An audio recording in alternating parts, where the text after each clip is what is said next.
Hi everybody, welcome back to my channel. Welcome if you are new here, and welcome back to 31 Days of December, my version of Vlogmas.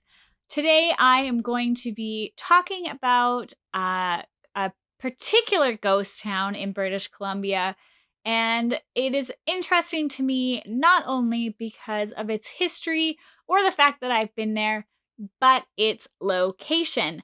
Now, I am all about everything dark and gothic and different.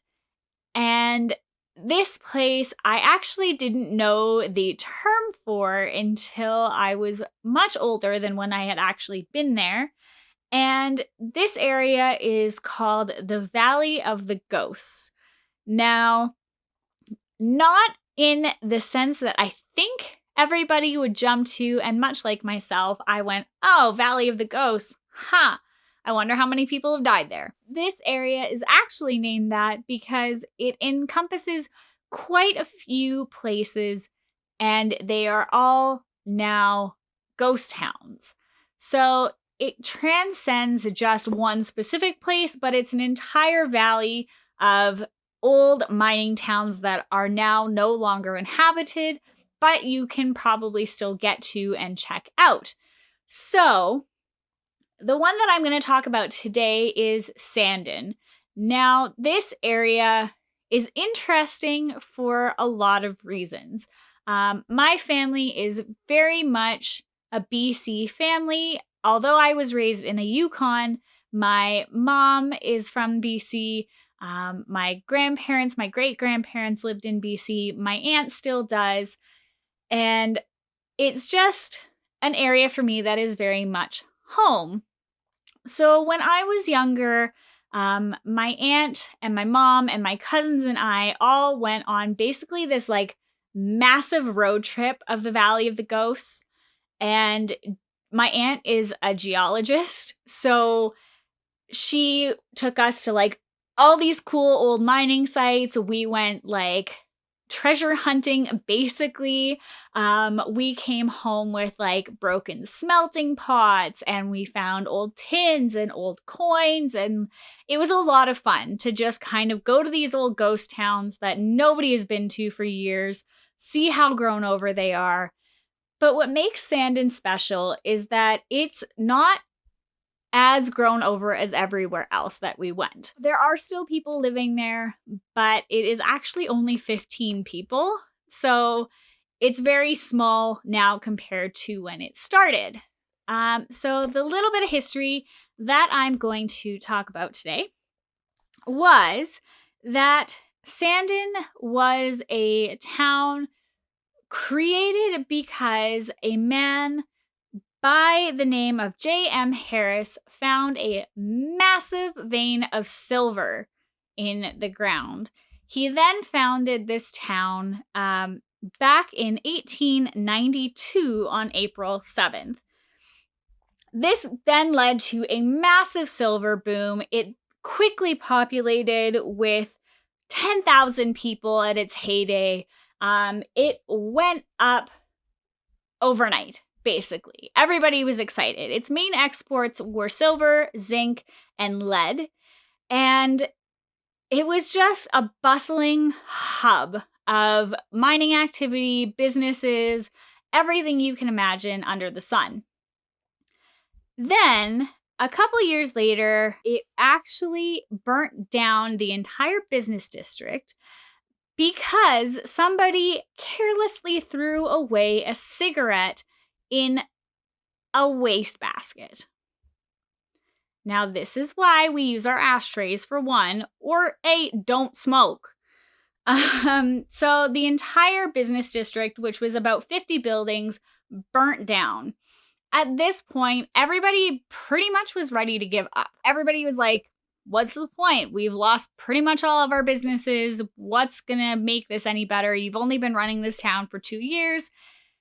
J.M. Harris did not want to give up. He ended up rebuilding and refinancing everything in this town. He was not ready to let his dream die. And they rebuilt the entire business district. Much like any other major discovery, there was a boom and a bust. So once the bust happened in Sandon, everything died down pretty quick. People still lived there. It dropped down to a very small population. They dealt with a lot of things like flooding. Sometimes it took out a few buildings. Sometimes it didn't really do anything to the town. But then once, this is the peculiar thing to me. So J.M. Harris, who is the backbone of this town, lived in Sandon until 1953 when he passed away in his home there. And 2 years later, the entire town got destroyed by a flood. So 2 years after the man who put his blood, sweat, and tears into this place died, the entire town flooded. The entire thing was destroyed. Everybody left. And it was basically shut down in 1962. So they kind of left it for people to try and rebuild a little for the 7 years after the flood. Nobody wanted to. Nobody saw the point anymore. People were moving away into the bigger communities around the area. So it died pretty quick. Then people kind of started moving back. And there is now, like I said earlier, a population of about 15. They do have a little cafe. They've got some of the old shacks actually done up as a museum. They have some of them that you can go into. There is a gorgeous section if you do a little bit of a hike that goes to a little waterfall. And so when we went, I knew that we were going to a ghost town. I was so excited about going to a ghost town. And we ended up getting there, and we were walking around. My aunt was looking at rocks and kind of treating it like a little, side business trip for her. And, my mom just kind of let us go. And my cousins and I took off down into the town itself and looked at all the old buildings and looked at all of the old stuff and went into the museum and checked it out. And I remember we had heard quite a few random things that were a little out of place, because at this point, like, this was the early 2000s. And I don't think anybody was actually living there when we went. Like, I don't remember seeing any vehicles. I don't remember seeing any people. Like, we were the only 5 people there, period. And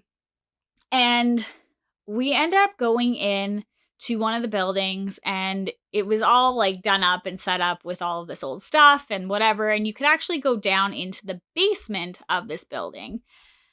And I remember my cousins knew and have known for a long time that I have seen things, heard things all the time, have a lot of sense of my surroundings when it comes to the paranormal world. And I am the youngest of the 3 of us. So we get to the top of the stairs, and my oldest cousin decides that I needed to go first because he was not having it about going down the stairs. And I couldn't tell you what was actually down in that basement, but it wasn't good. Like, I felt so creeped out. And I mean, I don't like basements, but it was like, take that feeling and amplify it by 10,000. And so we're all 3 of us are standing at the top of the stairs, and I'm like, I'm not going down there first. Like, you can go down there. And he's like, I'm not going down there first. So we looked at my other cousin, his brother, and we were like, you can go down there first. Lo and behold, he is the quietest out of all 3 of us, and he was our savior. He went down those stairs first, and we got to the bottom of them. And we turn the corner, and there's like one light lighting up the entire basement area. And all of a sudden, the most bone-chilling draft comes from the opposite end of this basement room and literally smashes all 3 of us in the face. We all took off running up the stairs because obviously whatever it was did not want us there. And we ran up, and out of the building and went to find my mom. And my mom had actually just had an encounter of her own in that town. So at the same time that we were in the basement and all of this was happening, my aunt was actually in the truck because she walked into one of the buildings and got hit with an instant migraine. Migraines do run in my family, but it was so sudden and such a massive onset that she actually vomited and was sick because of it.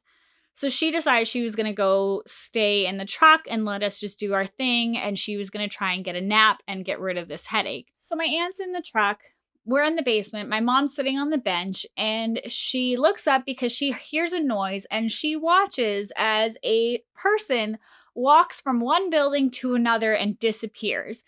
Now, she said she actually got up, checked out the building. Nobody was around because she thought it was one of us. And when we came running out of a different building altogether, she realized she had seen something strange. I don't know how many people died there. I know there's a cemetery there. And I can only imagine like the energy surrounding an area.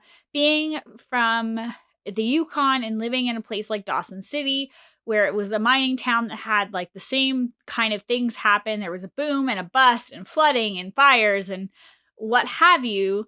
I understand. And I get why Sandon would have that much energy around it. I would love to get back there and actually do more of a thorough investigation being older now and actually kind of check out the area more. If you guys have been there and have anything that happened to you that was a little weird or odd or creepy, let me know in the comments below. I would love to hear your stories. Other than that, please click the like button if you haven't already. That would make me super happy. As well, hit the subscribe button and turn on the notifications because I am uploading a video every single day of December. That's right. Every single day from the 1st to the 31st, you will have me popping up in your notifications. Yeah, and I think that's it for me. Have a good night, guys.